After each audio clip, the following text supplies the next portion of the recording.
নমস্কাৰ বন্ধুসকল, মই আজি আহিছিলোঁ গোলাঘাট এৰেঙাপাৰাত থকা RS TVS ডিলাৰলৈ।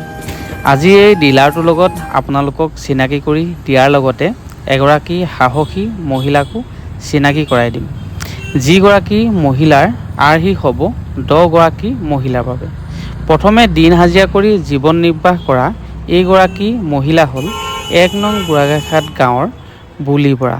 বহু ধৈৰ্য আৰু কষ্টৰ বলত লাহে লাহে সন্তানটিক পঢ়ুৱাৰ লগতে কাপোৰৰ ব্যৱসায় আৰম্ভ কৰি টেকেলিত জমা কৰা পইচাৰে আজি সপোন পূৰা কৰিবলৈ সক্ষম হৈছে। সঁচাকৈ সৎ হৈ থাকি সৎকৰ্মৰ যোগেদিও নিজৰ কৰ্মনিষ্ঠা আৰু ভগৱানৰ ওপৰত থকা বিশ্বাসে সপোন পূৰা কৰিব পাৰে। শুনক এতিয়া বুলি বৰাৰ মুখেৰে। মনৰ অনুভৱ কি আৰু এই সৰু ক্ষুদ্ৰমান বেপাৰটো কৰি মানে বহুত সপোন আছিলে।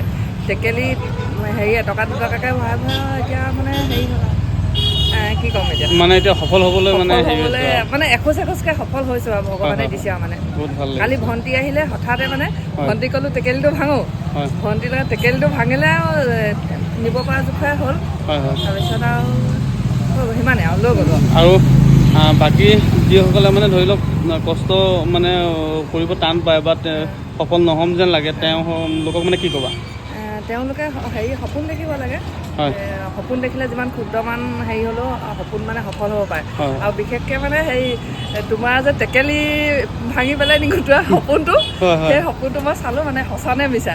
মানে ইউটিউবত কিছুমান মিছা কথা দিয়েতো, সেইদিন ধৰিয়ে মানে মই পইচা থ'লোঁ, থৈ পেলাই নি মানে সফল হ'বলৈ সক্ষম হৈছে, হয় নাই? আৰু এয়া হৈছে কিছুমানৰ কাৰণে ধৰা এইটো মানে সাধাৰণ কথা, মোৰ কাৰণে মানে 4 চকীয়া লোৱা বুলিবৰ কাৰণে যিবোৰ সপোন, মোৰ তাৰ সিমানটোৱে। এই 2 চকীয়াতে মোৰ সিমানটো সপোন সফল হৈছে বুলি ভাবোঁ আৰু মানে ভগৱানে দিছে, সেইটো মই হেৰিও নকওঁ।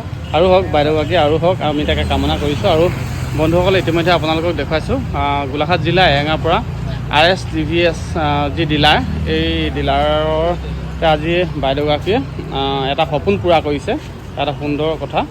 আৰু আমিও আহিলোঁ, আৰু বাইদেউগৰাকীয়ে পোনপ্ৰথমবাৰৰ বাবে লৈছে এইখন এখন মপেড এখন সুন্দৰ, হয়।